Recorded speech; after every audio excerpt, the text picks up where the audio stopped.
ಪ್ರೀತಿಯ ಮದುವೆ ಬಳಿಕವೂ ಬದುಕಿಗೆ ತೆರೆ. ನವ ವಿವಾಹಿತೆಯ ಆತ್ಮಹತ್ಯೆ. ಹಲವು ವರ್ಷಗಳ ಕಾಲ ಪ್ರೀತಿಸಿದ್ದ ಮಾವನ ಮಗನನ್ನೇ ಮದುವೆಯಾಗಿ ಹೊಸ ಜೀವನಕ್ಕೆ ಕಾಲಿಟ್ಟ ನವ ವಿವಾಹಿತೆಯೊಬ್ಬಳು ಮದುವೆಯಾದ ಕೇವಲ 2 ತಿಂಗಳಲ್ಲಿ ಆತ್ಮಹತ್ಯೆಗೆ ಶರಣಾಗಿರುವ ಹೃದಯ ವಿದ್ರಾವಕ ಘಟನೆಯೊಂದು ಕಲಬುರಗಿ ನಗರದ ಸಿದ್ದೇಶ್ವರ ಕಾಲೋನಿಯಲ್ಲಿ ನಡೆದಿದೆ.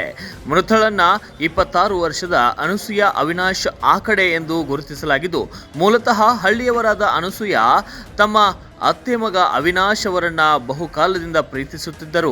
ಈ ಪ್ರೀತಿಯನ್ನ ಗೌರವಿಸಿದ 2 ಕುಟುಂಬಗಳ ಹಿರಿಯರು 2 ತಿಂಗಳ ಹಿಂದಷ್ಟೇ ಸಕಲ ಸಂಪ್ರದಾಯಗಳೊಂದಿಗೆ ಇವರ ವಿವಾಹವನ್ನ ನೆರವೇರಿಸಿದ್ದರು. ಆದರೆ ವೈವಾಹಿಕ ಜೀವನದ ಸಂಭ್ರಮ ಮರೆಯುವ ಮೊದಲೇ ಅನಸೂಯ ಸಾವಿನ ಹಾದಿ ಹಿಡಿದಿರುವುದು ಕುಟುಂಬಸ್ಥರನ್ನ ಕಣ್ಣೀರಿನಲ್ಲಿ ಮುಳುಗಿಸಿದಂತಾಗಿದೆ.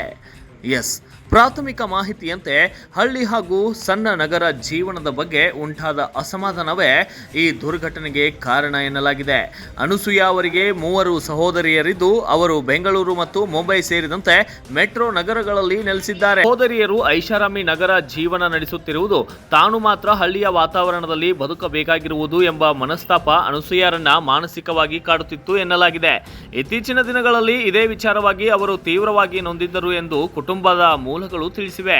ಈ ಮನೋನೊಂದನೆಯಲ್ಲೇ ಸಿದ್ದೇಶ್ವರ ಕಾಲೋನಿಯ ತಮ್ಮ ಮನೆಯಲ್ಲಿ ಯಾರೂ ಇಲ್ಲದ ವೇಳೆ ನೇಣು ಬಿಗಿದುಕೊಂಡು ಆತ್ಮಹತ್ಯೆ ಮಾಡಿಕೊಂಡಿದ್ದಾರೆ ಎಂದು ಶಂಕಿಸಲಾಗಿದೆ.